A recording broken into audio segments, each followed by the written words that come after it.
tout d'abord, qui a reçu une formation en agriculture biodynamique et qui a vécu de nombreuses expériences dans des communautés intentionnelles et des éco-villages en Europe, surtout au Danemark, en Norvège et en Allemagne. Il est rentré au Canada il y a quelques années, en 2004, et il s'est depuis impliqué socialement en siégeant au sein de plusieurs conseils d'administration, notamment celui de la Corderie, Hochelaga-Maisonneuve, où il est président. Ensuite, nous recevrons la présentation de Michel Gaudreau, ici, qui s'est impliqué dans diverses initiatives au Mali et dans des organisations de développement international pour ensuite revenir ici au Québec pour s'installer et pour participer au niveau du développement local. Et il nous présentera donc la BEC, la Banque d'échange communautaire de services, dont il est l'organisateur. Ensuite, nous recevrons la présentation de André Ouellette, écrivain, administrateur, businessman, qui participe, qui pendant plusieurs années a participé au lancement d'une entreprise et aux pratiques d'échange commercial. Il est membre du Jardin d'échange universel, dont il nous présentera les caractéristiques. Et il est également membre de la Corderie Mercier Hochelaga-Maisonneuve depuis 2 ans. Ensuite, donc après cette période d'exemple, on passera à une période un peu plus théorique où on essaiera de mettre en lumière les caractéristiques qui font du capitalisme un modèle désuet, et on présentera les alternatives théoriques et pratiques qui pourraient être mises de l'avant dans une perspective de décroissance. Luc Parent, vous avez la parole.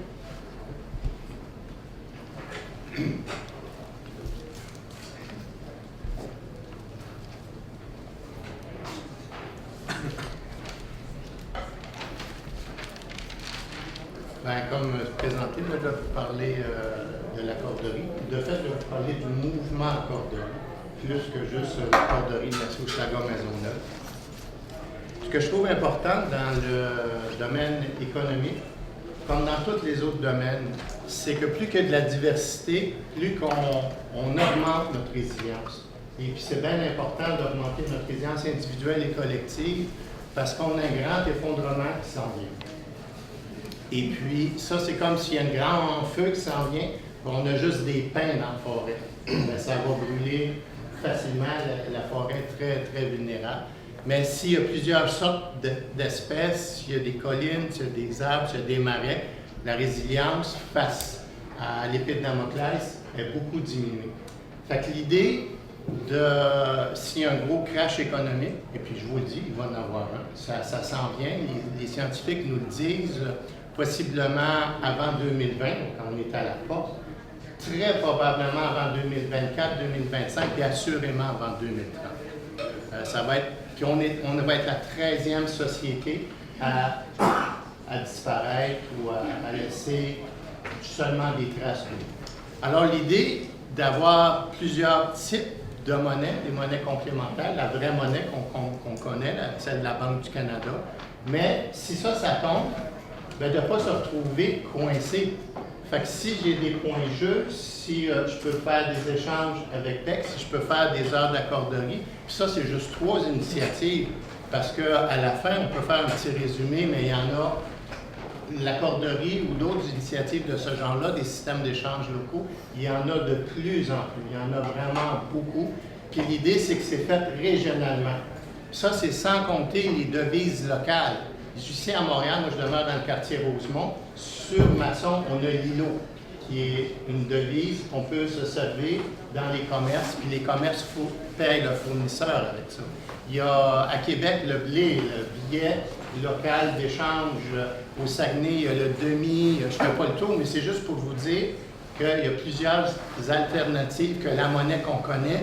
Puis ça, c'est un moyen concret de développer sa résilience.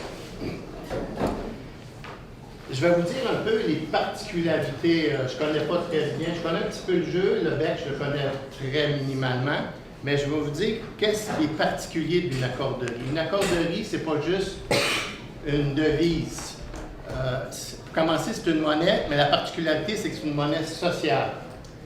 Puis c'est parce que la mission d'une accorderie, c'est de lutter contre la pauvreté et l'exclusion. C'est pas juste dire, bon, ben, on a quelque chose qui remplace l'argent. C'est qu'il y a vraiment une monnaie sociale. Ça veut dire qu'on travaille à améliorer. On voit toutes les arts que le capitalisme amène, puis de quelle manière on pourrait instaurer un système d'échange qui serait plus porteur, qu'on considère plus porteur. L'accorderie, ça a commencé en 2002. Aux dernières nouvelles, il y avait 12 accorderies au Québec. C'est un mouvement international. Il y en a en France. Aux dernières nouvelles, 33 ou 35. C'est en France qu'il y en a le plus. Il y en a en Belgique. Il y a des développements pour qu'il y en ait au Luxembourg, en Suisse. Il y en a en Europe. Il y en a une qui fonctionne au Maroc, en Algérie, en Tunisie. Alors, c'est vraiment, ça s'étend. Ce qui est merveilleux, c'est que c'est assez simple comme système économique parce que c'est un système économique vraiment à part entière. Il y a seulement 5 principes. Fait que c'est assez simple. Je vous l'ai dit rapidement, une heure vaut une heure, le premier. Le deuxième, c'est du temps, pas d'argent. Le troisième, c'est un équilibre entre les offres et la demande. La quatrième, il n'y a pas de bénévolat. La cinquième, la prise en charge. Je vous les explique un après l'autre. Une heure vaut une heure. C'est qu'on se rend compte dans notre société, c'est qu'il y a des gens pour un travail donné qui vont être payés au salaire minimum, puis il y en a d'autres qui vont être payés 100 de l'heure, puis il y en a d'autres avec la spéculation qui peuvent avoir une rémunération de 1000 de l'heure. Ça, on trouvait que c'est une grande injustice. Ça fait qu'on s'est dit qu'est-ce qu'on pourrait faire pour créer un système d'échange qui ne crée pas de classe sociale. Fait qu'on s'est dit qu'une heure égale une heure, peu importe le service que je demande. Si je vais promener les chiens à André, et puis André me montre un plan d'affaires qui pourrait me charger beaucoup plus cher que ça, une heure vaut une heure. C'est égalitaire. On veut bâtir une société égalitaire. Donc, une heure vaut une heure, indépendamment du type d'échange qui est fait. Simplement faire du ménage, puis tu vas, c'est le temps des impôts, tu vas voir un conseiller fiscal. Si tu fais une heure de ménage, lui une heure vaut une heure. Ensuite, du temps, pas d'argent. C'est que dans l'accorderie, c'est qu'on reconnaît, on lutte contre la pauvreté et l'exclusion. Notre société capitaliste, avec son modèle, favorise de mettre des gens de côté, en exclure des gens. À l'accorderie, on se dit, c'est du temps, pas d'argent. Parce que chaque personne a des talents, chaque personne a des compétences. Et puis, ça fait un travail d'estime sur la personne. Les personnes exclues, souvent, se dévalorisent, ont une estime d'eux-mêmes un petit peu amochée parce qu'ils se sont fait tasser. Tu arrives à l'accorderie, on dit la première chose que tu as à faire, il faut identifier 2, 3 ou même plus, 4, 5 services, compétences, talents que tu vas offrir à la communauté, au groupe. Et puis, on valorise ça. Fait que c'est de dire qu'on valorise les gens, ce qui est différent dans la société capitaliste. L'équilibre entre l'offre et la demande, comme je vous ai dit, c'est un système économique. Fait que, puis il n'y a pas de bénévolat, ça c'est le 4e point. C'est qu'à chaque fois que tu lèves le petit doigt, bien, il y a un effort qui a été fait. Il y a quelque chose qui a été fait, il y a une action. On veut la reconnaître et la valoriser. Ça fait qu'elle est comptabilisée. Il n'y a pas de bénévolat à l'accorderie, sauf l'exception, c'est les gens qui siègent sur le conseil d'administration. Mais dès que tu fais une action, il y a une reconnaissance, puis cette reconnaissance-là est comptabilisée en temps. Quand même, c'est juste en 15 minutes, 20 minutes. Tu as pris de ton temps, tu as pris de ta vie pour faire ça. La prise en charge aussi, c'est une particularité de l'accorderie, c'est qu'on a un local, on a des employés pour faciliter l'échange entre les membres. Puis vous allez voir plus loin le rôle d'un coordonnateur et d'un animateur, c'est que c'est plus qu'un système d'échange, une accorderie. C'est simplement une accorderie, le système d'échange économique, c'est un volet seulement. Puis ça, c'est une des différences des autres systèmes d'échange.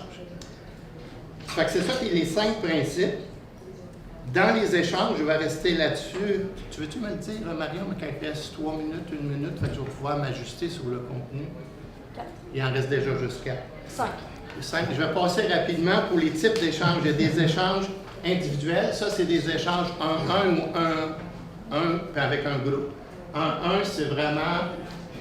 Puis là, je vais prendre le temps de... Mettons, je fais un échange avec Yves-Marie. Puis, il me donne un cours de quelque chose. Mais moi, j'y dois rien. j'ai pas à, mettons, faire son bas de pantalon, ou y couper les cheveux, ou garder ses enfants, ou arroser ses plantes. C'est vraiment un système économique comme vous avez une institution financière en réalité. C'est que ton compte est, dépendamment si j'ai acheté quelque chose, bien mon compte est débité du temps que j'ai pris. Et puis si quelqu'un me demande mon service, bien mon compte est crédité, c'est-à-dire je le reçois. Fait que c'est vraiment du débit, du crédit. Et puis à chaque mois, il y a un relevé, comme un relevé bancaire. C'est une institution financière, une accorderie. D'ailleurs, on a un permis du gouvernement à cet effet-là, qui fait des transactions. Alors, il y a un équilibre. Il y a les échanges collectifs.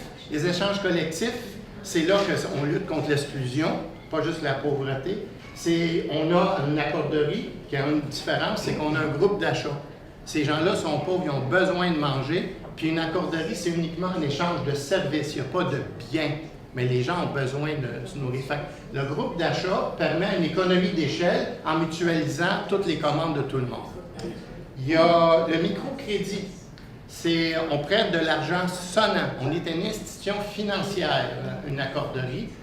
On a notre banque de temps, mais on a aussi de l'argent sonnant.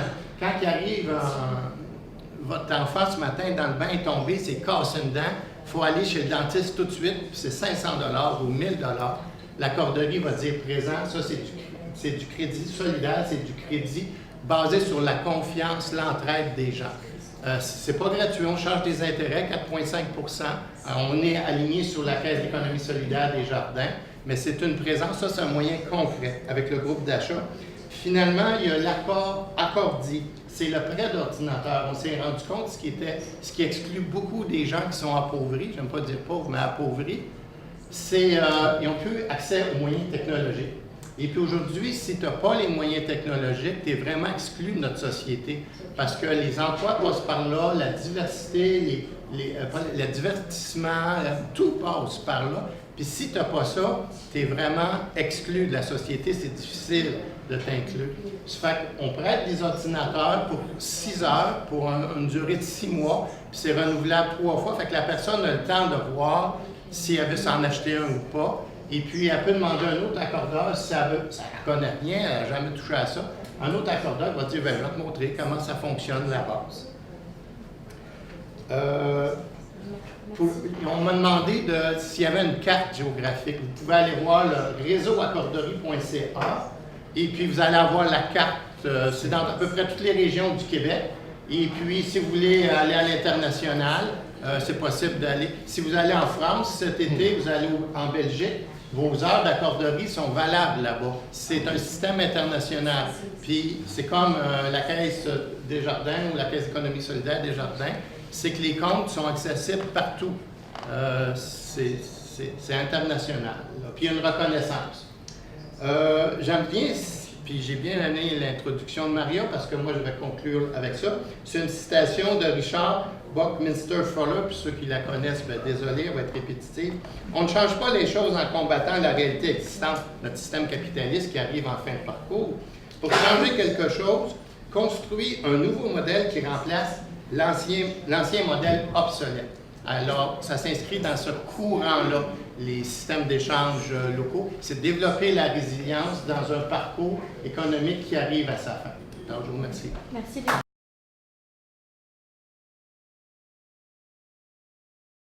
Laissez Michel Gaudreau nous présenter la Banque d'échange communautaire de services. Merci. Souvent, on utilise l'acronyme BEX, la Banque d'échange communautaire de services. La force d'un système d'échange local, un peu le même principe. L'idée, c'est que les gens ont un compte qui est crédité en heures données et qui est débité en heures reçues, ou vice-versa. Je ne connais pas très bien ça. Des fois, il y a un catalogue de services. Les gens, quand ils cherchent un service, ils utilisent le catalogue, ils contactent directement la personne. Est-ce que tu voudrais m'offrir tel service? Si oui, la transaction est comptabilisée. Il y a des relevés de compte, c'est le système d'échange local. Nous, on a démarré en 1995. C'était des membres d'un parti municipal qui s'appelait Montréal écologique, qui s'était dit, plutôt que de parler de choses, on pourrait comme agir. Donc, c'est vraiment mettre en pratique des idéaux, des idées qui étaient produites dans le programme.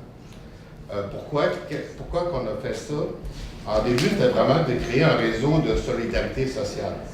C'est pas un peu comme la corderie, c'est pas de la compassion, c'est pas de la charité, c'est qu'on croit que chacun a quelque chose à apporter à l'autre, puis que ça augmente un peu, ça permet d'améliorer, de se voir comme la dignité humaine par rapport à ça. On voulait aussi donner accès à des services et à des biens que des personnes ne pourraient pas se payer par ailleurs. On voulait surtout aussi expérimenter un nouveau courant d'économie alternative qui valorise l'individu. Un système économique qui est beaucoup basé sur la compétition. On voulait travailler, inventer un modèle basé sur la coopération. Donner un sens autre que monétaire au travail donné. Donc, nous, on a le même principe qu'une heure donnée égale une heure travaillée égale une heure créditée, parce qu'on voulait éviter comme ce qu'on appelle l'appréciation sociale, le jugement social des professions. On disait que le temps qui est donné, c'est le temps qui est valorisé. On voulait créer un réseau autonome financièrement, basé sur l'engagement des membres. En fond, on n'a pas d'employés. Tout le travail administratif est fait, est payé en heures BEX par des gens qui siègent ou qui s'occupent de la vie associative, le CA, qui militent ou qui animent. Donc, tout ça, c'est des heures qui circulent, qui sont gagnées comme ça. On n'a pas un choix qui a été fait. On n'a pas de lieu physique. Ce qu'on a créé, c'est des partenariats avec les organismes communautaires. Vous voyez, MCDUPAC nous a souvent accueilli des ateliers d'éducation populaire en retour d'art, qu'eux autres peuvent utiliser pour le service d'infographisme ou autre. Et nous louons en Ormex des locaux ou des lieux ou des adresses postales. La même chose récemment pour la maison d'Aurore. Donc, ça, c'est vraiment quelque chose pour les besoins financiers qu'on a eus.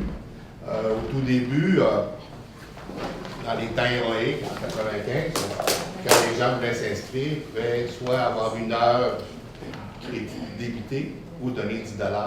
Puis souvent, les relevés de compte, les catalogues étaient distribués en vélo. Puis finalement, plus on avait de monde, plus ça s'est éparpillé, moins on avait accès. Donc, on s'est rendu compte qu'il y avait quelques coûts physiques, timbre ou autre, quand on a eu les sites Internet, l'hébergement. Donc là, on est un système de cotisation annuelle qui présentement est à 15 $, qui nous permet de financer quelques-uns des frais. Ce qu'on s'est rendu compte par après, c'est qu'un réseau de truck achève aussi d'autres objectifs complémentaires, qui est beaucoup ce que Luc commençait à dire. Ça brise un isolement. Il y a beaucoup de personnes qui, on disait, donc souvent on a parti ça comme idée, on voudrait faire une communauté d'intérêt, ça s'est transformé en une communauté de liens. Et les gens se recréaient des réseaux sociaux, des amitiés à l'intérieur de ça, qui souvent qui perdurent encore. C'est rendu comme l'employabilité. Il y avait un réseau qui s'appelle CEL, le Point Saint-Charles, qui avait eu des fonds, le Fonds de lutte à la pauvreté. L'idée, c'est que quand tu as un milieu coopératif, un système économique coopératif, quand tu veux te réinsérer sur le milieu du travail ou que tu sors d'école, tu voudrais expérimenter ton nouveau savoir, tes nouveaux acquis, dans un milieu un peu plus confortable, cool. J'ai peut-être fait un mot, cool. Ça compte cool? Chill. Hein? OK. Chill. La traduction, c'est l'italien. OK. J'étais où?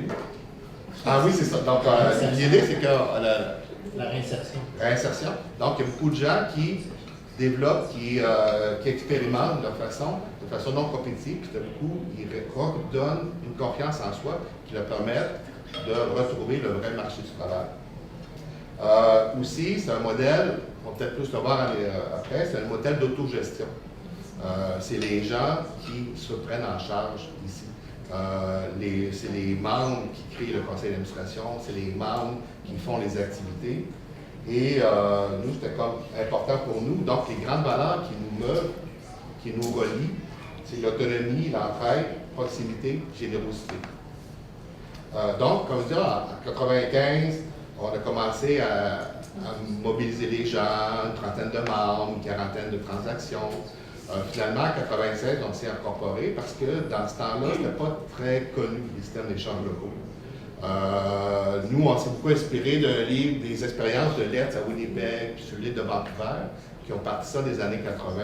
Donc, on a adapté un modèle qui nous sied.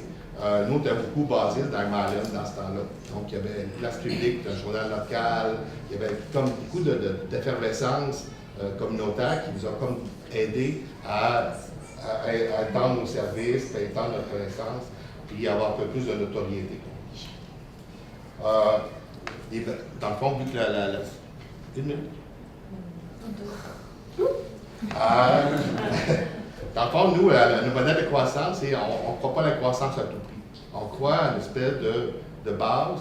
Donc, on est 140 membres, même quand on était à 200 membres, on voulait comme développer des petits réseaux à côté, parce qu'on essaie de garder un nombre réduit de personnes qui, donc, on a une cotisation annuelle. Si les gens ne payent pas la cotisation, ils partent. On veut mieux garder 2 heures de transaction doivent être transigées par année. Le profil d'Internet doit être à jour. Donc, tout ça, c'est des moyens qui permettent de garder les membres intéressés à l'intérieur plutôt qu'avoir un paquet non infini. Dans le fond, ce qu'on s'en vient plus, depuis plusieurs années, on a un site transactionnel, donc toutes les transactions se font sur Internet. Ça inclut certaines personnes qui n'étaient pas basées sur Internet, mais les tâches administratives sont réduites et c'est plus facile de chercher les moyens et les idées et les services qu'on recherche. Merci.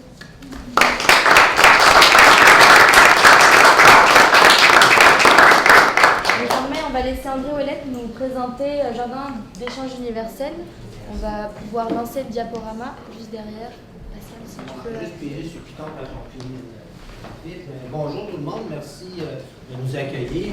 Oui, l'échange, je vous parle du jeu qui est le jardin d'échange universel, qui est un mouvement qui est arrivé au Québec au début des années 90, qui vient de la phrase.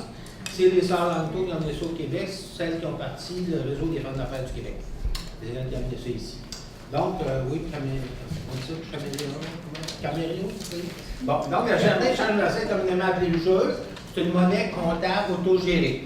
Donc, c'est une monnaie parce que c'est un moyen d'échange multilatéral, différé. On peut acheter des choses, on peut en vendre, donc on a une monnaie pour se payer. C'est comptable parce que les accords chez Philippe sont inscrits dans un carnet de jeu individuel. Moi, toutes mes transactions sont sur ma fiche. Elles sont toutes là-dedans, ce que j'achète, ce que je vends, c'est dans mon carnet. Il n'y a pas de système informatisé. Chacun son carnet, tout le monde se fait confiance. Dernièrement, c'est un système autogéré administré par l'individu lui-même. Donc, c'est vraiment un système basé sur la confiance et sur l'entraide. On considère que les gens sont honnêtes jusqu'à preuve du contraire. Donc, le carnet individuel autogéré, ben moi, j'achète en point jeu, puis mon vendeur va écrire ma transaction dans mon carnet. Moi, je vais écrire sa transaction, c'est moi qui vais écrire sa transaction dans son carnet et lui dans le mien. Donc, on échange nos carnets pour écrire les transactions. Il faut commencer à remplir notre carnet nous-mêmes. Donc, on est toujours dans le carnet de l'autre. Je vais en point jeu, ben mon acheteur va créditer mon carnet. À la base, un point jeu, c'est une minute de temps, mais ça peut être variable. À la base, quand c'était créé, un point jeu est égal à une minute de temps. Donc, un bien d'une pièce ou un euro dans le temps, mais disait c'est équivalent à peu près à 5 à 6 points jeu parce que dans une heure, il y a 60 minutes. Okay? C'est toujours relatif. On se dit, c'est cette base-là, on s'entend, mais ça peut devenir très variable après quand on fait une vraie vente. Hein? Moi, je peux vendre un bicycle, je peux décider que je vends mon bicycle 400 points jeu ou 50 points jeu. Ça dépend comment j'ai d'estime sur mon bicycle et comment l'autre a besoin.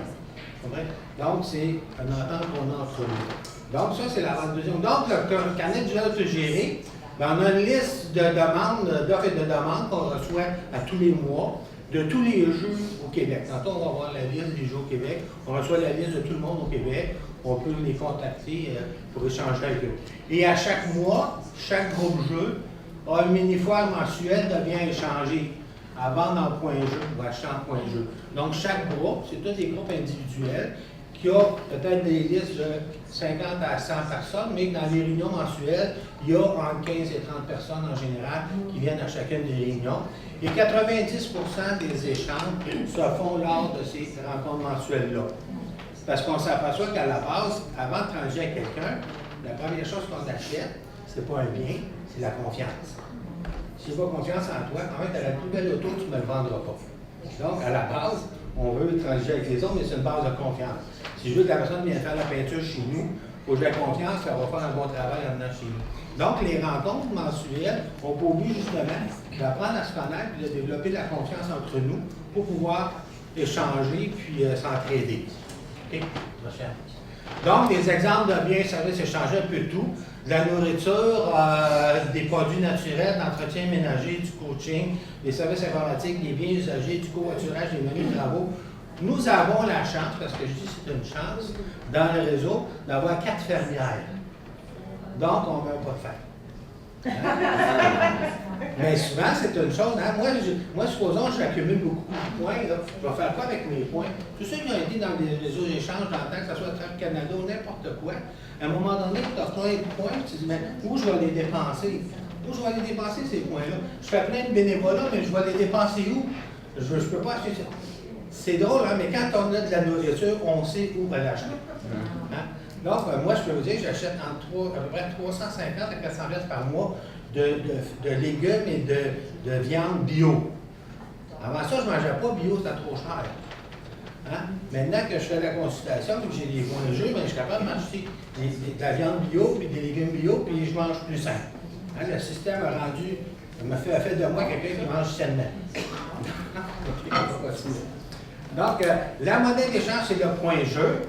On peut avoir une partie en argent, ça va dépendre du service ou de ce qu'on va vendre. Parce que supposons que tu viens chez nous faire la peinture, ben peut-être tu vas me dire, mais là, mon temps, je vais te le faire en point de jeu, mais la peinture, il faut que je l'achète. Hein? Je ne suis pas capable de la donner. Donc, il va y avoir une partie en argent pour compenser des choses que la personne qui donne le service a à payer, naturellement. Ou, c'est la même chose, quand on a beaucoup de points de jeu, moi, j'ai déjà essayé chez Provigo de dire, je voudrais vous payer en point de jeu. Ils n'ont comme pas voulu. J'ai dit, vous ne comprenez pas, là. Moi, j'ai fait du bénévolat cette semaine. Hein, j'ai aidé les gens, là, ils m'ont donné des points, là. Hein, je devrais pouvoir envoyer ma commande avec ça maintenant. Il faut donner de l'argent. C'est qu'à un moment donné, tant que le système n'est pas complètement transformé et qu'il n'y a pas suffisamment de fournisseurs, mais je peux vous dire que moi, dans un mois, ça me coûte moins de 100 $ pour me nourrir en argent du Canada. Le reste, c'est tout en échange que je le fais. Donc, le carnet de jeu individuel est auto-géré. C'est comme une carte débit-crédit. Hein? Là, je rentre mes achats, je rentre mes ventes, je rentre tout là-dedans. Ensuite de ça, ben, c'est sans frais d'intérêt. Mais vous savez, les cartes de crédit, pas de frais d'intérêt? Hein? Ben, c'en est une. Sans limite de crédit. Avez-vous ça, une carte de crédit, il n'y a pas de limite? Hein? Bon, mais c'est basé sur l'entraide et la confiance, c'est ça à la base. Dans le fond, là, tout ce qu'on parle là, c'est dans le fond, c'est de s'entraider et de comptabiliser l'entraide. Parce que mon carnet, tout ce qu'il dit, c'est j'ai-tu plus de nous, j'ai plus dessus. C'est ça à la base. Est-ce que je suis en train de fourrer le système et le monde, ou je suis en train d'en faire profiter de mes talents et de ce que j'ai? C'est ça la base, on est dans une collectivité. Donc, oui, on comptabilise tout. Mais moi, j'ai les premières années, je faisais des services de conseil en démarrage d'entreprise. Puis les gens, ils ne me demandaient pas mes services. Fait que j'ai beaucoup consommé. Je suis rentré dans le trou d'aplomb. Puis il n'y a personne qui m'a achalé pendant 2 ans et demi. J'étais dans le rouge, puis je voguais dans le rouge, puis j'achetais, personne ne m'occupait. Là, tout d'un coup, par hasard, l'automne passé, j'ai eu 6 clients coup sur coup en consultation de démarrage d'entreprise. Parce qu'un attire l'autre, attire l'autre. Là, ça fait comme ça. Hein? Fait que, mettons, en point de jeu, ça ne vous dit rien. Non, mais je suis parti de moins 12 000 à plus 20 000. Hein? Fait que ça fait un gros changement. Mais là, je suis beaucoup au-dessus, puis ça me fait plaisir parce que ça veut dire que j'ai aidé des gens. Hein? Fait que je suis capable de continuer. Puis, c'est tout simplement quand je vois les gens, je dis, ben, toi, ça n'arrive pas d'être dans le rouge, je l'ai été. À un moment donné, tu es au-dessus. Fait que tu donnes, mais à un moment donné, tu reçois. Donc, c'est un échange qui devient équitable. Les groupes jeux au Québec, Montréal, Montérégie sur la rive sud de Montréal, normalement c'est Belleuil, mais ça peut bouger de temps en temps. Dans les Laurentides à Val-David, c'est tout le temps ça, c'est toute une fois par mois. À Sainte-Marceline-de-Clédaire au nord de Joliette, une fois par mois. À Sherbrooke en Estrie, à Stockley en Estrie. Et Stockley, c'est là qui sont les sœurs Lanto qui ont mené ça au Québec. On rencontre aussi mensuellement eux autres. Et ils ont d'autres ateliers dans le mois, en Beauce et à Trois-Rivières. Ça, c'est des groupes jeux qui sont au Québec présentement. Mais ce qu'il faut penser dans le groupe jeu, c'est que Il n'y a pas de hiérarchie, on va voir tantôt. Là. Ça fait que des gros jeux, là, je vous donne une liste. Là. Mais il peut y en avoir un qui meurt la semaine prochaine, puis 3 qui partent l'autre mois d'après. Vous allez voir, c'est très simple de partir un groupe jeu. Ça prend un groupe qui a le goût d'échanger. On va voir ça. Donc, des groupes jeux en France, il y en a plusieurs, mais surtout dans le sud, et il n'y a pas de liste. Parce qu'il n'y a pas de liste dans le jeu. Il faut vraiment attaquer un par un, puis tu poses des questions à un par l'autre, puis là, tu finis par savoir d'où est le réseau. Puis un mois, il peut y en avoir à Bordeaux, mais le mois d'après, il n'existe plus. Mais il y en a un à Montpellier. Donc, c'est vraiment une communauté où on s'échange l'information. Ça dépend de la vigueur des membres qui veulent garder ça. Sauf que mon carnet, il est bon ici, il est bon en Europe, il est bon partout. Hein? C'est des points jeux, puis les points jeux sont bons à travers le monde. Donc, le groupe jeu, ce qui est spécial par rapport à d'autres, nous, on est vraiment alternatif. Hein? Il n'y a aucune structure juridique. Il n'y a pas de hiérarchie. Zéro hiérarchie. Il n'y a pas de boss, de sous-boss, de petit boss. Il n'y en a pas. C'est des décisions de collégialité. Donc, 2 fois par année, chacun des groupes, on dit, ben là, il faut faire une réunion parce qu'il faut répartir les tâches. Fait que ceux qui veulent participer aux tâches se réunissent, 6, 7, 8, 10 personnes. Puis là, on a l'indice des tâches, on se répartit les tâches pendant l'année.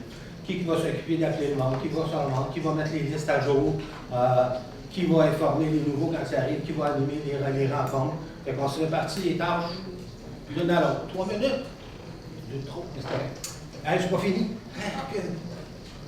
Bon, donc, les décisions en collégialité, il n'y a pas de système centralisé, il n'y a pas de permanence, et c'est vraiment basé sur l'entraide et la confiance. Okay?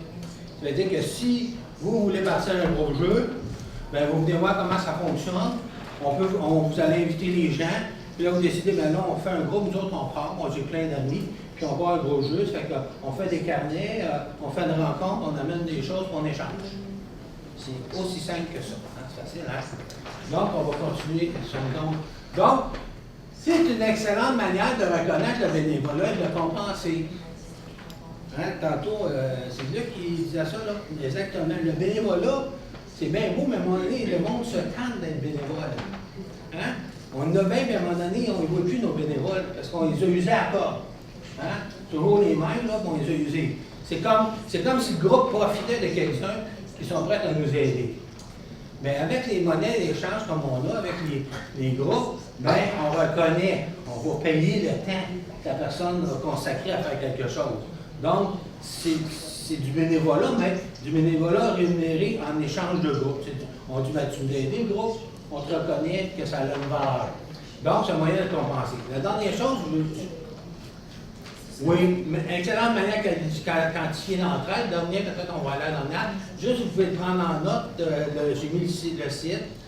Le jeu.org. Si vous voulez prendre en note, c'est pas long, c'est pas loin, mais vous avez plein d'informations là-dessus avec des vidéos. C'est pas fait par moi, c'est là, ça l'explique tout. D'où vient le jeu, comment est le jeu. Vous avez des vidéos explicatives là-dessus sur le jeu. Et vous pouvez toujours. Et il y a un site web, Jeux Montréal.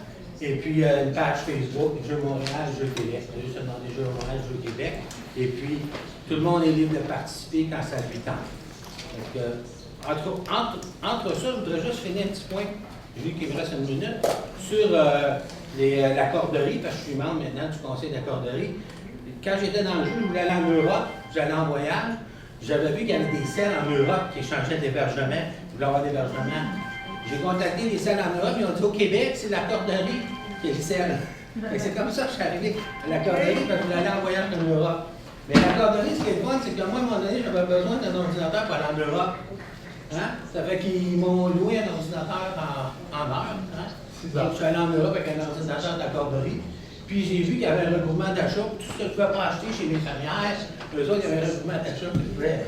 Donc, la multi-échange, c'est bon parce qu'un groupe a des choses qu'un autre groupe n'a pas. Un groupe qui fait un complémentaire sur ce que l'autre n'a pas. Donc, il ne faut pas se limiter dans sa tête.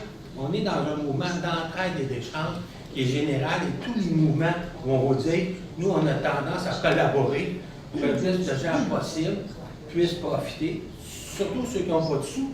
Avec ça, vous en avez de l'argent. Vous avez une carte de crédit, pas d'intérêt, pas de limite. C'est pas pire, hein? Essayez de trouver ça ailleurs, là. Vous allez avoir de la misère.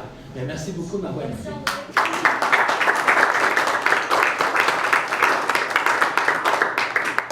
Maintenant, passons à la présentation d'Yves-Marie Abraham, notre dernier conférencier, donc professeur à HEC Montréal, où il enseigne la sociologie de l'économie et mène des recherches sur le thème de la décroissance. Notamment, il a co-dirigé la publication de Décroissance versus développement durable, débat pour la suite du monde en 2011, et Creuser jusqu'où? Extravisme et limites à la croissance en 2015, chez Éco-Société. Il est par ailleurs co-responsable de la spécialisation en gestion d'innovation sociale au sein de la maîtrise à HEC Montréal. Il nous présentera les limites du modèle économique actuel et les fondements suggérés pour une économie nouvelle. Merci. Merci. J'ai combien de temps à peu près? 12 minutes, idéalement. 12 minutes. Bonjour à toutes et à tous. C'est juste un peu inquiétant pour parler d'alternatives économiques, on soit 4 vieux mâles blancs. Hein, donc, oui. Vous seriez plus. Mais bon, je sais qu'il y a une relève qui arrive derrière et qui est notamment plus féminisée que nous. Donc l'idée c'était en fait de réagir aux propositions qui étaient faites par mes camarades là, en termes de système d'échange locaux, de réagir par rapport à ces modèles dans une perspective de décroissance, comment ça prend place, jusqu'où ça peut être intéressant dans une perspective de décroissance ou non. Donc je suis parti de cette question-là, mais ça suppose quand même que je rappelle un tout petit peu ce que c'est que l'idée de décroissance. Donc l'idée de décroissance fondamentalement, c'est pas de prôner une décroissance économique. Prôner la décroissance économique dans un monde qui a besoin de croissance économique, il y a quelque chose de problématique. Notre monde fonctionne à la croissance économique comme une voiture fonctionne à l'essence. Quand il n'y a plus de croissance, notre monde va mal.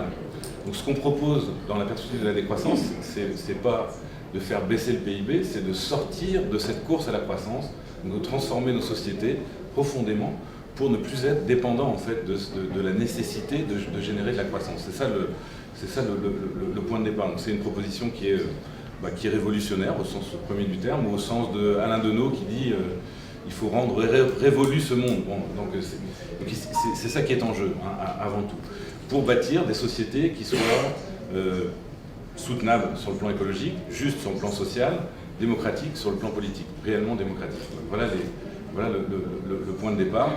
Alors ça peut se traduire par un slogan un peu simple, mais bon, qui a le mérite d'être clair.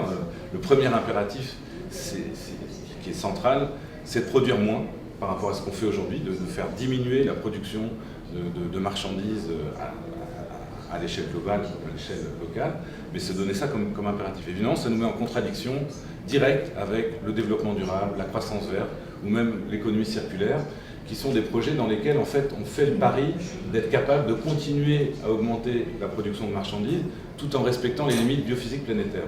Tout montre aujourd'hui que c'est un pari qu'on ne tiendra pas, qu'on n'a jamais tenu et qu'on ne tiendra pas. On n'a pas les moyens d'associer ces deux choses. Donc il faut faire un choix. Soit on respecte les limites biophysiques planétaires et il faut accepter de produire moins, soit on continue à produire beaucoup et alors là on fait péter les limites biophysiques planétaires avec éventuellement un effondrement comme Luc en parlait tout à l'heure. Ça c'est le premier impératif. Le deuxième, c'est partager plus nos ressources. Déjà, il faudrait le faire aujourd'hui, enfin, c'est l'évidence même, on est dans des sociétés très inégalitaires, mais si en plus on se donne comme objectif de produire moins, dans une société très inégalitaire, ça va aller encore plus mal pour ceux qui sont notamment à la base de la hiérarchie sociale. Et ça donne par exemple un mouvement comme le mouvement des Gilets jaunes en France, où on a une petite mesure à visée écologique qui est d'augmenter le prix d'un certain carburant. Ça fragilise immédiatement une grande partie de la population française et ça donne un mouvement politique et social de grande ampleur. Donc, d'où la nécessité de penser la réduction de la production avec aussi une redistribution et un partage de nos ressources.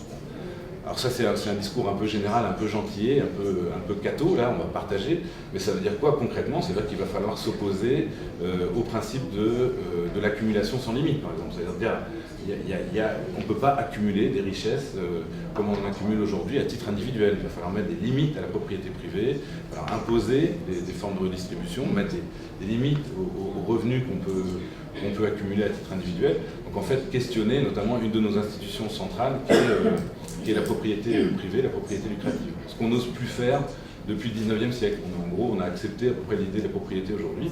Mais bon, au 19e, il y avait encore des luttes socialistes qui questionnaient cette fichue propriété privée. Il va falloir leur mettre de l'avant.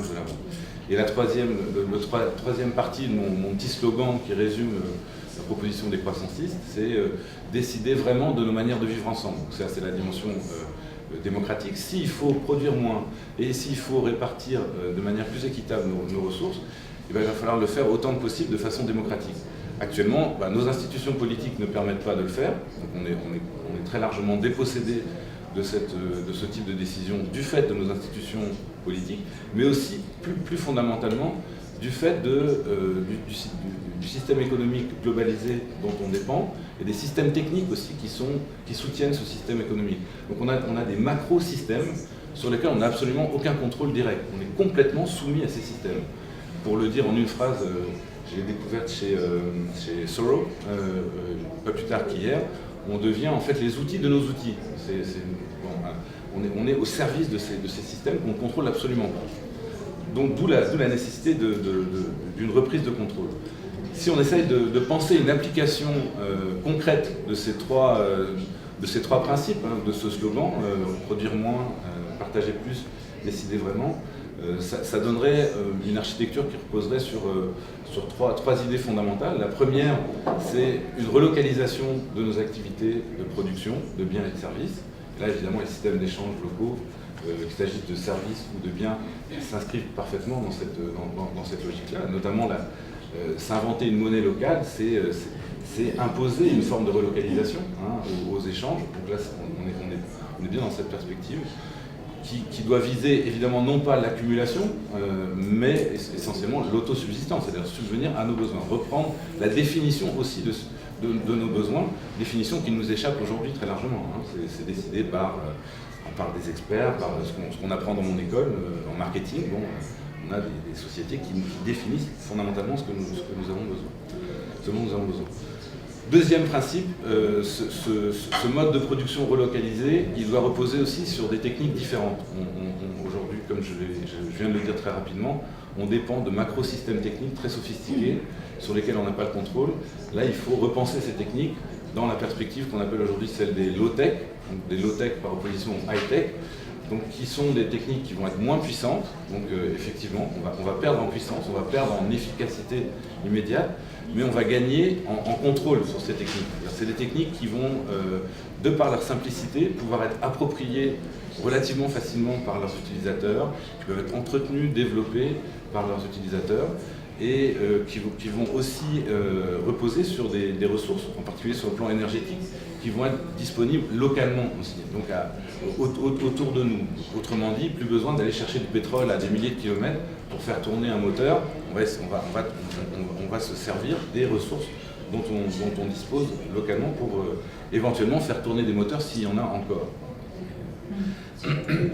Troisième principe qui nous ramène au système d'échanges locaux, ce mode de production devrait reposer sur des collectifs autogérés qui assureraient en fait la gestion démocratique de la production de ces biens et de ces services. Là, on a les communs dont on parlait déjà hier. J'ai vu qu'il y avait une des conférences sur les communs. Donc, ces collectifs qui prennent en charge de manière donc autogérée, équitable, la production d'un ou de plusieurs biens ou de plusieurs services au service de lui-même en fait.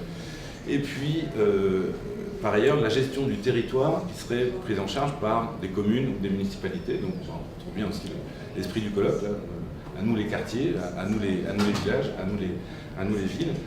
Donc, là aussi, reprise de contrôle démocratique en fait de la gestion de nos territoires. Donc voilà pour l'architecture minimale. Ce qu'on peut dire pour terminer et pour discuter des expérimentations qui ont été présentées, c'est qu'effectivement, dans le courant de la décroissance, on ne parie pas sur une prise de pouvoir et une transformation par le haut de la société. On parie sur une transformation par le bas qui repose sur des alternatives concrètes, fondamentalement, et qui vise en fait ce qu'on appelle une masse critique, en fait l'atteinte d'un seuil à partir duquel il y a suffisamment d'alternatives de ce genre pour commencer à imposer en fait une transformation de la société donc par le bas. C'est ça le pari dominant qu'on voit dans la décroissance, donc un refus de la révolution par la prise de pouvoir et l'imposition par le haut ensuite d'une transformation sociale. Un des problèmes, à mon avis, de ce pari-là, c'est que bon, d'abord il a quelque chose de relativement naïf compte tenu des rapports de force dans lesquels on est aujourd'hui. Donc quelque chose d'un peu gentillé dans la décroissance, c'est de penser que ça va pouvoir se faire sans lutte, sans qu'il y ait de rapports de force, des luttes qui ne sont pas pacifiques. Bon. L'autre problème, c'est que on a déjà quand même l'histoire nous a laissé un certain nombre de stratégies de ce genre, et notamment les socialistes utopistes, comme disaient Marx et Engels au XIXe siècle, ont parié sur ce genre de transformation de l'intérieur et par le bas, mais en fait on en voit assez vite les limites de ces alternatives concrètes. Pour moi, il y a trois limites dans le contexte d'un mode de production capitaliste comme le nôtre aujourd'hui. Il y a le risque de l'épuisement. Et faire exister une alternative comme celle-là de manière durablement, on constate que bien souvent ça tient quelques années, mais ça s'épuise, parce qu'il y a de telles contradictions avec le système en place que en fait, c'est très difficile à tenir dans le temps. La deuxième limite, c'est celle notamment qu'on a vue avec le modèle coopératif, qui est un modèle intéressant, qui est assez proche à certains égards du principe des communs, au moins certaines formes de coopératives. Pour survivre, ces coopératives, comment est-ce qu'elles ont fait? Elles ont ressemblé de plus en plus à des entreprises capitalistes. Donc c'est vraiment le problème de l'assimilation en fait, au modèle dominant. Donc c'est malheureusement ce qui pend au nez de beaucoup d'alternatives concrètes. Comment survivre justement? Comment éviter l'épuisement? Adopter des principes de fonctionnement de l'entreprise capitaliste à but lucratif.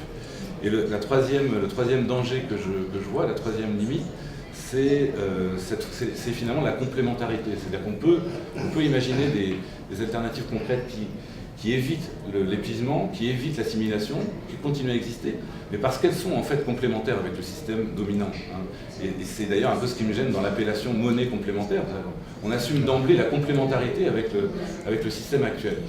Donc, pour le dire de manière plus brutale, en fait, et ça je le vois en m'intéressant à tout ce qui est innovation sociale aujourd'hui, et en suivant mes étudiants ensuite dans leurs activités, c'est qu'en fait, qu'est-ce qu'ils passent leur temps à faire? Ils passent leur temps à être un peu les éboueurs du capital. Alors c'est très bien, en fait, il faut des éboueurs, c'est un métier très noble, mais c'est pas un métier qui permet de transformer le monde, c'est un métier qui permet au monde de se reproduire tel quel.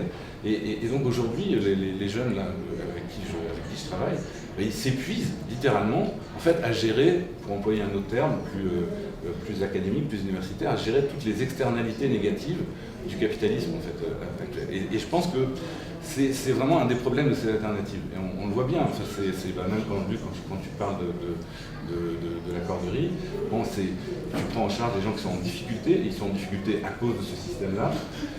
Au mieux, qu'est-ce qu'on peut faire? Les aider à se réinsérer, mais est-ce qu'il faut les aider à se réinsérer dans ce système, c'est-à-dire en fait à relancer ce système-là, ou est-ce qu'il faut en sortir? C'est, je pense, un des grands dilemmes de ces alternatives concrètes. Alors, donc pour espérer éviter ces trois risques que je viens de poser, ça suppose, je crois, vraiment d'abord de développer ces alternatives dans une perspective qui est rigoureusement anticapitaliste, donc qui doit être associée vraiment à une réflexion, enfin à un projet qui détermine un horizon clair en termes de sortie du capitalisme, ce qui suppose la remise en question de nos institutions fondamentales, la propriété privée lucrative, la possibilité de faire de l'argent avec ce qu'on possède, le salariat comme rapport social fondateur de notre société, il doit aussi être questionné. Pour ça, les systèmes d'échanges locaux permettent de commencer à aller vers une remise en question du salariat.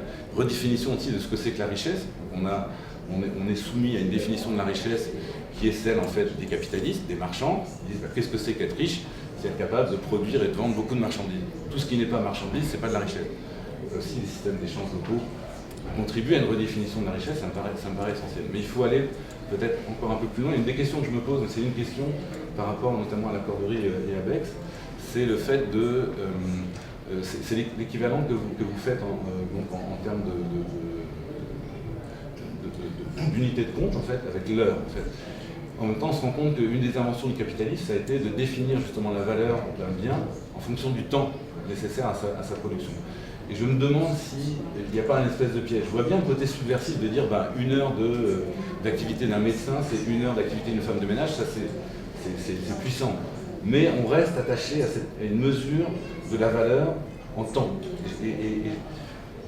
Sans réponse de ma part, je me demande si on ne reste pas coincé là, dans cette vision, cette mesure capitaliste de la valeur. Bon, peut-être pour la discussion. Donc ça c'est définir un projet de société qui est explicitement, ouvertement, rigoureusement anticapitaliste, et puis associer ces alternatives concrètes en fait à une action politique plus classique, militante, que ce soit dans le cadre de mouvements sociaux, que ce soit dans le cadre de partis, de collectifs politiques. Hein, dans le cadre de la démocratie. Absolument, mais qui viennent en fait soutenir ces alternatives concrètes en faisant pression sur les autorités en place pour à la fois lutter contre la privatisation de notre monde, ce que j'appellerais l'entreprisation de notre monde, la domination de l'entreprise sur notre monde, et soutenir par contre soutenir ces alternatives concrètes, par exemple en faisant pression pour une réduction du temps de travail. Hein, quand je parle d'un risque d'épuisement de ces alternatives concrètes, c'est notamment à cause du fait que le capital dévore notre temps, à tous, hein, on manque tous de temps, donc il faut absolument, la première grande conquête à faire, c'est de reconquérir du temps, pour pouvoir s'investir dans ce genre de choses. Voilà. Demander, imposer, réclamer une réduction du temps de travail à l'échelle d'une ville, à l'échelle d'une province, c'est probablement une des revendications intéressantes qu'on pourrait soutenir là, dans le cadre de ces mouvements plus politiques. On n'est pas juste dans l'élaboration d'une alternative concrète. Je pense que j'ai dû dépasser mon temps. Non. C'est bon? Je suis correct? Oui. Non, c'est bon, je m'arrête là. On va passer à une période...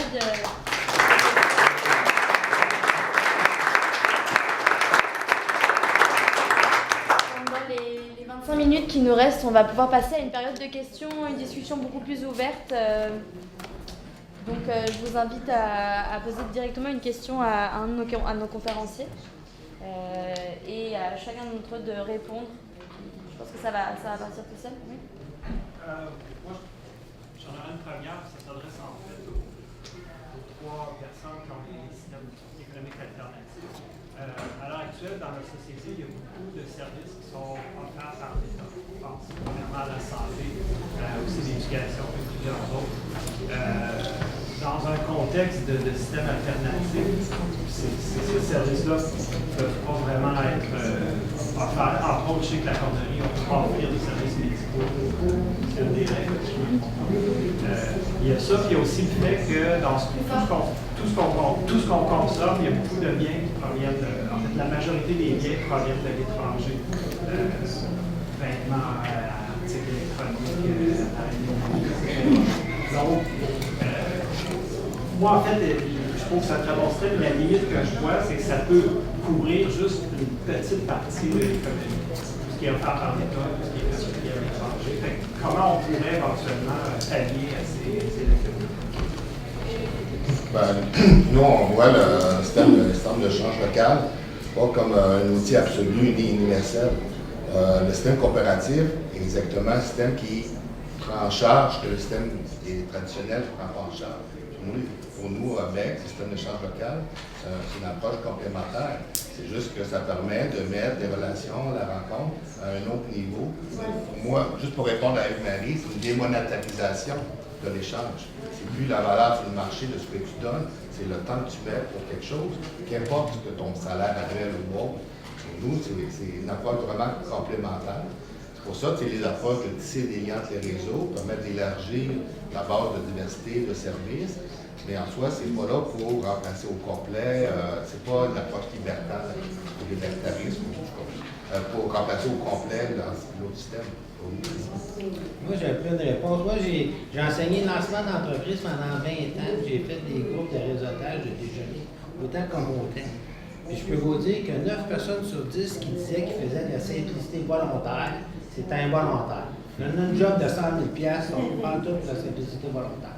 Fait que c'est des changements de mentalité qu'il faut faire beaucoup plus qu'autre chose. Et souvent, ce que je m'apercevais, c'est que les gens qui étaient là, moi j'avais peut-être la moitié qui venait du chômage, l'autre moitié de la sécurité du revenu. Fait que c'était pas des gens riches qui étaient dans la classe, mais si les gens échangeaient entre eux, là, on pouvait dire qu'à peu près 50 à 60% de leurs besoins étaient comblés, juste par l'échange entre eux autres. Un des problèmes que je voyais, c'est que les gens étaient supposés dans un déjeuner. Cette personne-là va faire son site web, mais elle n'avait pas d'argent. Fait qu'elle n'avait pas de site web. Le gars de site web, il avait besoin d'un service. Personne n'avait de l'argent pour pouvoir transiger entre eux. Mais là, vous leur donnez un carnet, puis là, vous avez une carte de crédit, puis c'est drôle, tout le monde échange entre eux autres. Tout le monde se met à échanger des services et à acheter un de l'autre. C'est sûr qu'il y a des biens qu'on ne pourra pas nécessairement qui viennent de l'étranger. Mais encore là, il y a peut-être des choses à se réapproprier. Parce qu'à un moment donné, on a dit que ça coûtait pas moins cher de venir de la Chine. Ça te coûte vraiment moins cher quand on produit 100 000 chômeurs? Parce qu'il faut les soutenir, ces chômeurs-là. Il faut les nourrir. Il faut leur donner des services de santé. Il faut les éduquer. Ça a un coût, ça. Fait que quand j'achète chez Walmart quelque chose qui vient de la Chine, est-ce que c'est le vrai prix? Ou le prix additionne les services sociaux que j'ai eu à payer parce que j'ai acheté moins cher? Fait qu'il y a des changements de mentalité à faire là-dessus. Puis, moi, je suis en train d'écrire une saga, là, sociopolitique. C'est toutes ces choses-là que je remets en cause en disant, bien, au Québec, on est la plus belle terre, justement, pour être autonome et se réapproprier les choses si on veut le faire à notre niveau. Tu sais, d'acheter des chars qui sont faits en Ontario ou aux États-Unis pour mettre du pétrole qui vient de l'Arabie, peut-être qu'on pourra faire des chars faits avec des matériaux du Québec avec de l'électricité dedans. C'est juste un départ, là, on vient changer le rapport de force économique en termes du Québec. Fait qu'il y a plein de petites choses comme ça qu'il faut faire attention. Et très souvent, les modèles qu'on nous donne, c'est des modèles de gestion de grandes entreprises. Moi, quand j'enseignais aux gens, là, la première considération, c'est comment je vais faire pour me nourrir à la fin de la semaine, puis comment je vais faire pour nourrir mes enfants à la fin. C'était ça leur première considération. Les grands modèles, là, ils étaient beaucoup plus réduits. Il ne faut pas penser que les gens pensent tout en macro. Les gens pensent à leur survie, puis comment que moi je vais pouvoir survivre à la fin de la semaine. Puis c'est peut-être en échangeant avec lui ou avec lui que je vais aller chercher mes besoins de base. Si je veux m'acheter une chemise, mais peut-être que dans l'échange, je vais avoir une chemise de friperie qui me fait très bien. Merci André. Excuse. J'aimerais ça répondre. Oui. C'est tout à fait justifié ce que dit Jean-François. Je peux vous mettre son nom parce qu'on se connaît, on est deux amis. Mais une chose aussi à l'accorderie, c'est que fondamentalement, dans sa position, elle ne croit pas au système de santé qu'on a. Elle ne croit pas non plus au système éducatif qu'on a. Et puis plus que ça, elle ne croit pas au système économique qu'on a. En 2002, on a décidé que ça lutterait contre la pauvreté et l'exclusion. On est en train de tout redéfinir ça avec un discours plus positif au lieu d'être en lutte. On dit on est pour quoi au juste cette alternative-là. C'est vrai qu'il n'y a pas d'échange de services avec des professionnels de corporations comme un médecin ou un praticien, c'est pas possible. Par contre, c'est possible avec ce qu'on croit, c'est des approches de santé alternatives. Il y a des naturopathes, il y a des acupuncteurs, il y a des ostéopathes, il y a des approches alternatives en santé parce que ça, on pense que c'est la meilleure façon, c'est une façon même proactive, avant qu'on soit malade, de garder en santé. Ce qui est pour l'école, il y a des professeurs qui disent, bon, nous, ce qui est important, le curriculum qui est à l'école, c'est pas ça qui est important pour nous. Ça fait qu'il y a des services pour faire l'école après l'école ou l'école à la maison. Ça fait que ça vient prendre une distance pour dire, ça vient un peu pourquoi j'ai choisi ma citation de M. Fowler, c'est que c'est de mettre ce système-là obsolète pour dire, bon, il y a un nouveau qui arrive. Je voudrais renchérir rapidement sur le fait de dire, sortir, l'accorderie se positionne un peu pour les gens qui sont exclus du système, les réintégrer dans le système. Une des raisons que l'accorderie s'est positionnée faire des échanges économiques uniquement sur les services et non les biens, c'est qu'on n'arrivait pas à statuer, dire comment on détermine mes chaussures valent tant, la chaise vaut tant, ma chemise vaut tant, puis de faire un train sans, parce que l'on reste dans le système économique, sans être capable d'en sortir.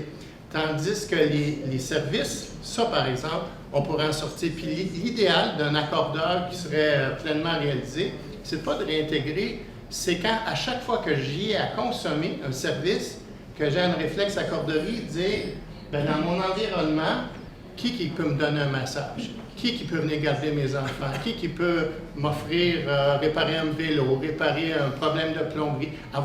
Au lieu d'aller encourager, nourrir la bête, aller dans le système économique régulier et puis toujours avoir besoin d'un cash, la vraie monnaie.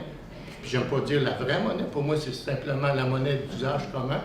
Puis c'est vrai qu'on dit que c'est une monnaie complémentaire, mais dans les faits, nous on préfère dire que c'est comme une monnaie innovante. Parce que ce qu'on crée en réalité, c'est du travail de pionnier, sachant que le modèle courant arrive en fin de parcours. Il ne faut pas attendre d'être peinturé dans le coin. Il faut prendre l'initiative d'aller dans cette direction-là. On va prendre 2-3 questions à la fois, comme ça on va pouvoir y répondre un peu plus rapidement. Steven? Oui, j'aime beaucoup l'idée d'avoir une économie basée sur le travail, les faits, parce que un des problèmes de l'économie maintenant, c'est la valeur des choses est nébuleuse. Et c'est dans une économie des enchères monopolistiques, et la valeur c'est le contrôle. Nous payons trop pour presque toutes les choses. Et ils ne valorisent pas le travail traditionnel des femmes ou de la social economy. C'est un moyen de donner valeur de personnes qui donnent soin et nettoyage et toutes les choses comme ça.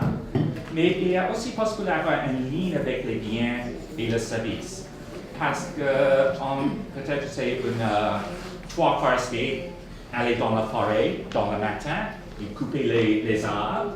Et il y a 10 arbres. Là, c'est combien des heures pour les 10 arbres. Et il fait les plancheuses, couper. C'est autres heures. Et il donne à une personne qui fait la table. Sur la table là, peut-être faire une ligne avec le service et le bien, baisser sur le travail, de combien d'heures on fait pour créer quelque chose. J'espère que ma français c'est clair. On va prendre 2 questions, commentaires encore. J'ai vu la dame ici.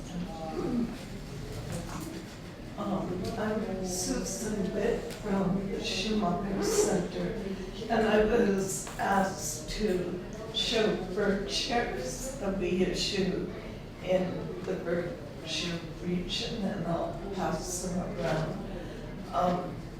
They're available through local banks, and then they circulate at 400 different businesses. I appreciate your analysis. At the moment, they're just a very sophisticated buy local program.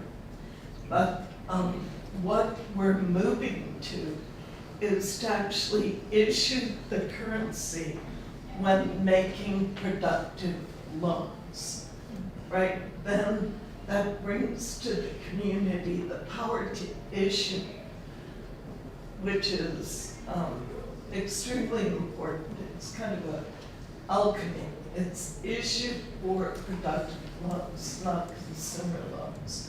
The problem we're finding is that there are not enough loans coming to us. We've forgotten how to be producers, right? So we've started an effort to encourage citizens to not be in competition with producers, but to help producers create the circumstances for new import replacement businesses. So I encourage you to enjoy the look at the currency and birdshares.org. You'll find more info. Purchase.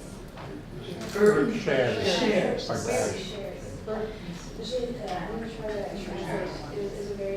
Yes, sorry. B-E-R-K. Oui, c'est ça. Donc, si je comprends bien, c'est un type de monnaie qui a été gouvernement. And Massachusetts. Massachusetts. Et c'est un type de monnaie qui a été créé, partagé. Et si je comprends bien, c'est produit au moment où les gens font des prêts. C'est un groupe, c'est un prêt en groupe à faire. Sorry. When you produce. So they're available at 16 banks. On peut le trouver dans 16 banques différentes.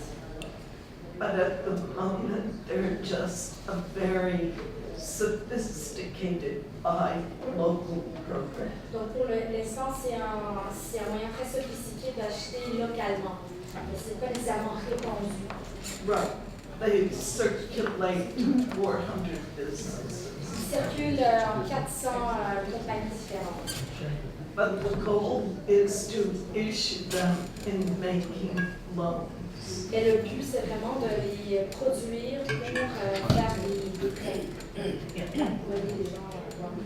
And then that takes the power of issuing money back to the community. Ça donne à la communauté le pouvoir pour produire sa propre monnaie. Mais on veut aussi que les gens ne soient pas nécessairement en compétition avec les producteurs. We don't want people to be in competition with producers. Right. Yes. Yeah. Okay. Ouais, donc l'idée c'était, on vous invite à consulter la monnaie en question qui est en train de tourner dans la salle. Peut-être qu'on pourrait prendre un troisième commentaire. Oui. En fait, c'est plein de choses pour moi choisir sur une affaire, mais personnellement, je m'intéresse aux enjeux d'économie durable depuis longtemps, puis j'ai approché la question d'une manière très intellectuelle, rationnelle, les incitatifs, les mécaniques, etc.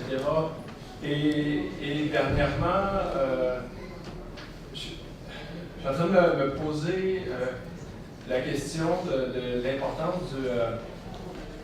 je ne sais pas comment l'exprimer ça, mais dans le fond, tout ça, c'est un rapport au monde, un rapport à l'autre, un rapport à l'échange, qui a été, avec le capitalisme, tous ces rapports-là ont été commodifiés et rationalisés. C'est permis une rationalisation à travers une espèce de valeur unique, commune, qui prétend pouvoir mesurer tout, qui est l'argent.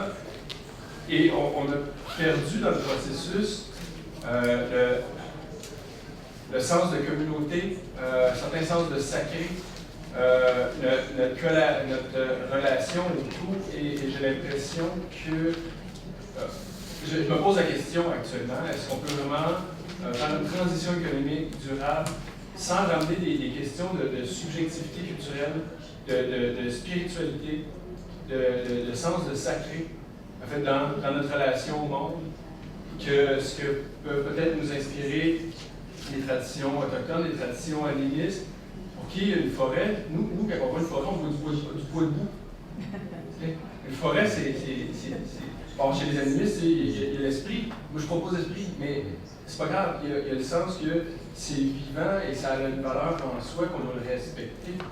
On doit peut-être lui demander chez les Islandais, ils consultent les lutins.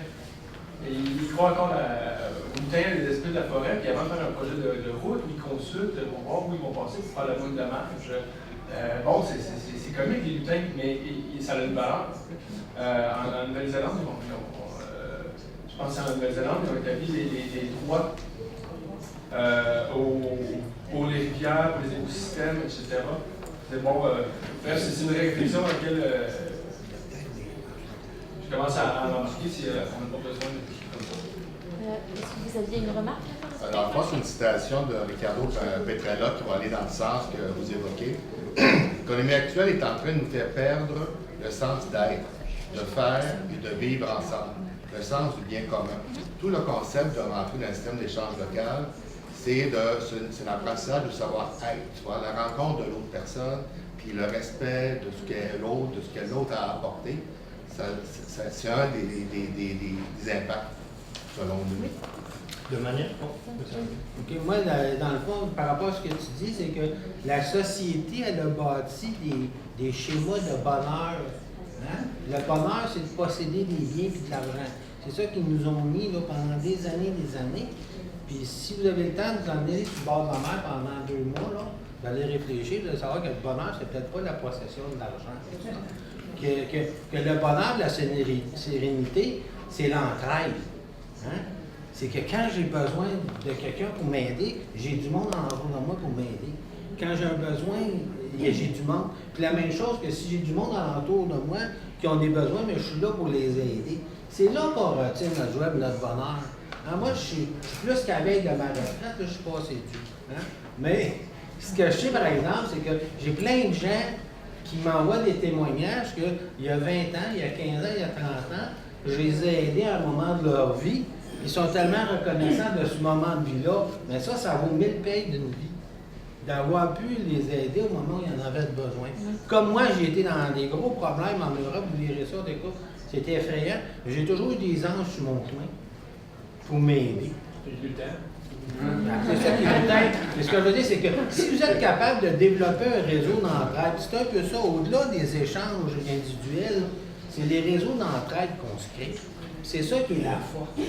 Les réseaux d'entraide. Autrefois, on avait des villages, c'était plus petit, là, puis tout le monde dans le village s'entraînait. Moi, j'ai été élevé dans Rosemont, puis on se voyait après la messe, je parlais de l'église, puis tout le monde se contactait, puis tout le monde échangeait. Dans ma présentation, je me rends compte d'un détail que je n'ai pas mentionné qui est important. C'est dans les échanges individuels, l'échange 1-1, c'est le temps de déplacement est inclus dans la transaction.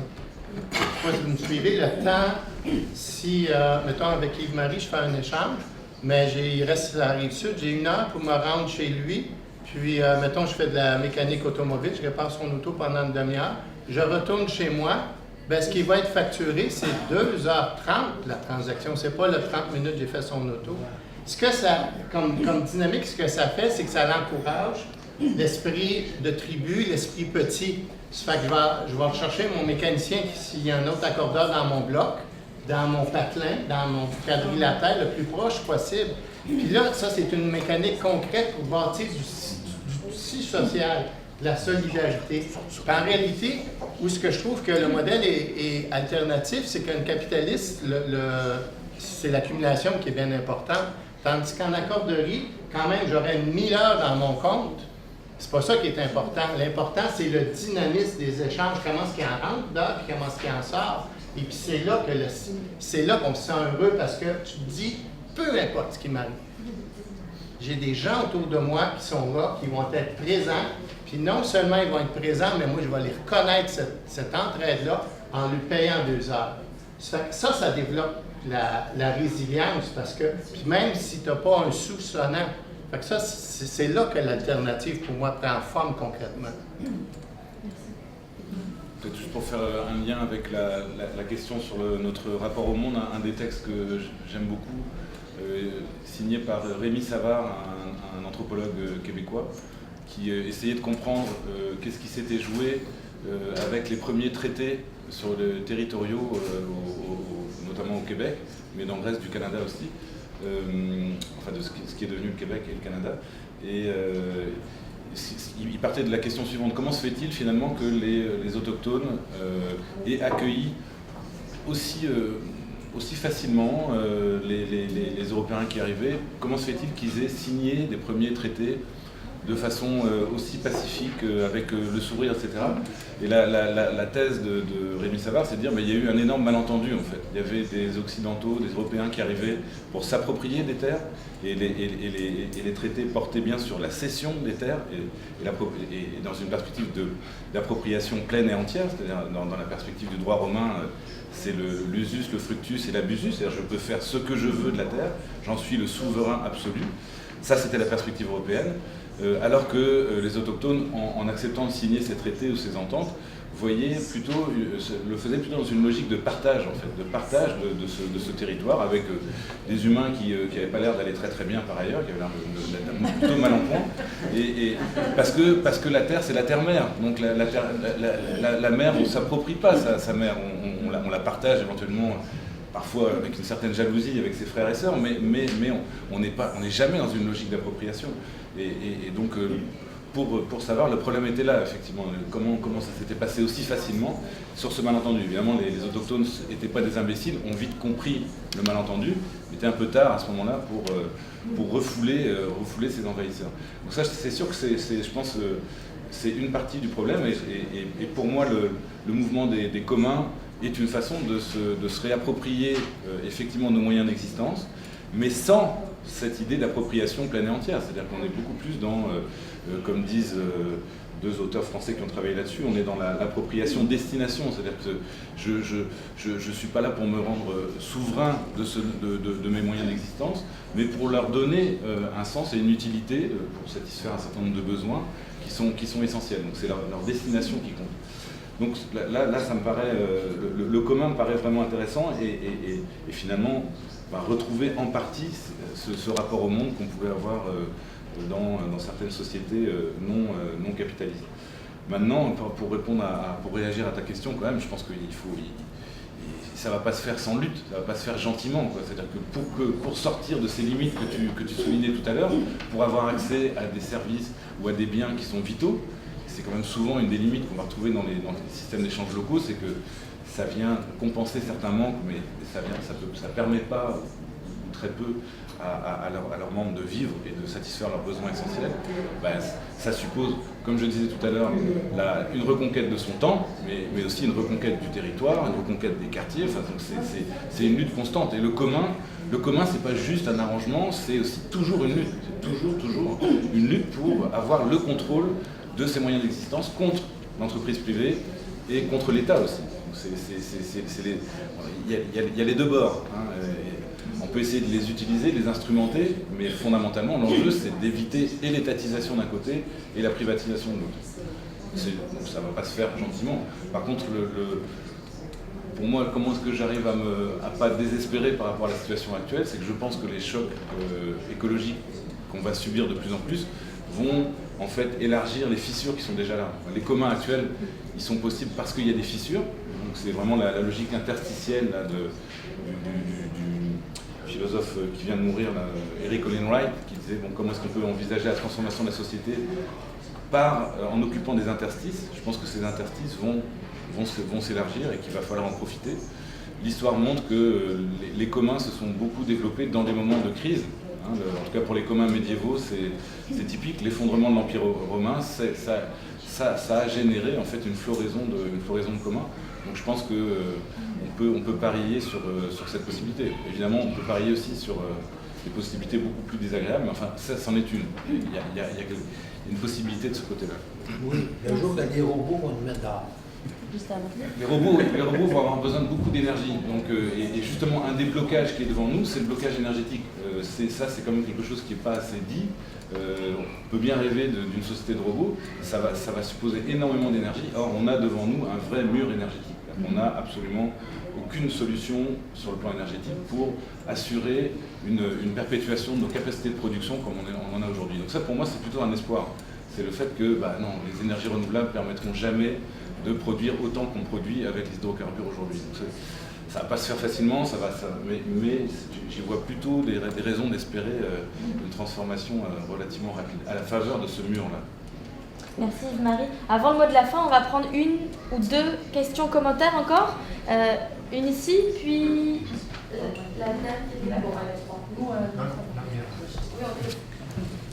On parle un petit peu donc d'effondrement, que ça peut être économique, comme vous disiez, ou écologique.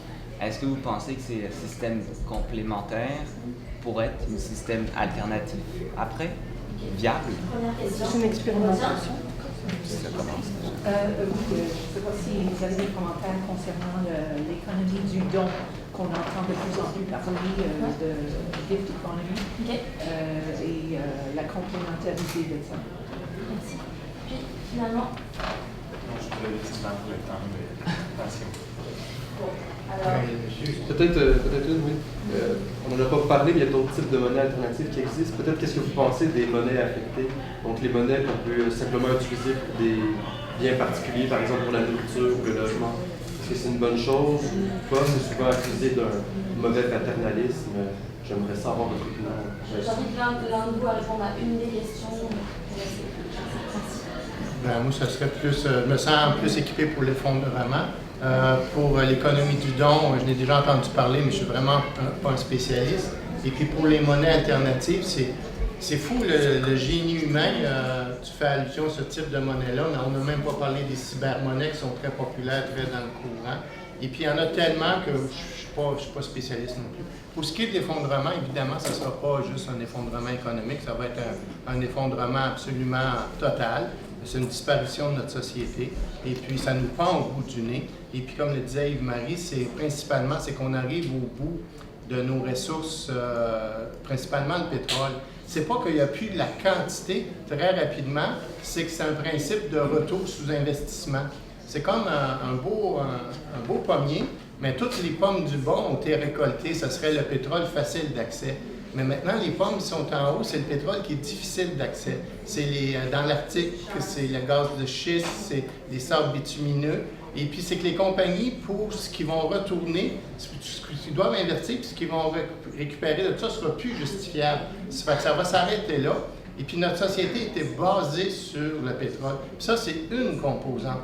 Il y a toute la composante du réchauffement climatique, l'extinction des espèces. Il y a la cyber-financiarisation de toute notre économie, ça roule sur l'air. Le fait que le monde est connecté. Ce qui arrive présentement au Venezuela, il ne faut pas se faire d'illusions, tout est connecté, on va en subir. L'idée de développer de la résilience sous la forme économique en diversifiant ses avoirs, c'est comme les principes de la bourse. Ça ne garantit pas qu'on ne va pas mourir pareil, mais sauf qu'il y a plus de chances qu'on s'en tire. Voilà. Merci. Un retour sur l'économie du don, puis sur l'économie. Je voulais dire un mot sur l'économie du don, mais tu veux. C'est pas un gros mot, je dirais un peu la même chose que ce qu'on a vu. Moi, je crois beaucoup aussi à l'entraide et je lutte beaucoup en tant que prof pour sortir de la tête de mes étudiants que l'être humain est une sale bête qui vit nécessairement en concurrence les uns avec les autres et en compétition permanente. Non, tout le monde que l'espèce humaine se caractérise aussi par des capacités de coopération qui sont considérables, que le néolibéralisme a littéralement étouffé, qu'il écarte. Donc, mais il faut faire tout ce travail que font mes collègues là, justement pour essayer de réhabiliter des formes d'entraide. Mais l'économie du don, c'est la même chose, c'est très intéressant, sauf qu'il faut souligner que le capitalisme n'a pu fonctionner jusqu'à aujourd'hui aussi que parce qu'il a beaucoup exploité le don, notamment le don des femmes. Dans tout ce travail de reproduction qui a été assuré gratuitement par les femmes dans ce système-là, c'est du don. Il y en a énormément du don. Mais il est impensable ce système sans ce don-là. Donc c'est là où il faut faire attention, c'est-à-dire que est-ce que ce système, cette économie du don peut venir renverser le capitalisme? Non, le capitalisme l'a très bien utilisé. Et il n'a vécu que parce qu'il a su l'utiliser. Donc comment penser le don, mais dans une perspective de sortie du capitalisme? Je crois que c'est là où il faut un peu se donner des armes et des stratégies probablement un peu plus agressives par rapport au capitalisme. Oui. Sur la question de l'effondrement, j'ai un copain qui est là. Il y a aujourd'hui de plus en plus d'écologistes radicaux qui disent l'effondrement, c'est pas un problème, c'est la solution. Et donc, si on veut arrêter le désastre, il faut aller vers l'effondrement. Il ne faut pas le voir comme quelque chose à craindre, c'est quelque chose qu'il faut provoquer, et essayer d'accompagner évidemment, pour pas que ça soit un massacre pour des quantités d'humains. Et donc en termes de stratégie, une des façons d'aller vers cet effondrement, c'est en fait de s'attaquer aux infrastructures essentielles de nos sociétés. C'est notamment en termes de transport, en termes d'énergie, comment affaiblir ces infrastructures pour provoquer cet effondrement. Ça fait partie des stratégies qui peuvent paraître désespérées, mais qui sont mises de plus en plus de l'avant. Non pas sur la place publique, mais c'est, je pense, une façon assez raisonnable finalement d'arriver à penser les moyens de sortir de ce système. Par rapport à l'économie du don, dans le fond des systèmes d'échange local, il y a plusieurs formes de comptabilisation. Une comptabilisation individualisée par carnet, comme dans le jeu, comptabilisation centralisée, comme dans la Corderie ou BEC. Il y en a qui impriment de la monnaie. Ithaca, Vermont, au Japon, il y a des gens qui étaient venus et disaient ça, mais aussi des réseaux de réciprocité, qui est le nom où les gens, il n'y a pas de comptabilité, ils sont juste là, puis ils se donnent des services entre eux, puis il n'y a pas de comptabilité qui se rapprocherait de l'économie de la proximité. Nous, on a jonglé à l'idée d'utiliser ou non d'impression de la monnaie. On voulait vraiment aller en rupture avec une forme de monnaie, une forme d'échange qui utilise une devise. Et en même temps, par exemple en Argentine avec les créditos, il y avait beaucoup de contrefaçons qui brisaient un peu le lien de confiance qu'André parlait, qui est essentiel pour nous dans la rencontre. Merci beaucoup. Merci à nos 4 intervenants. Merci à vous d'avoir assisté.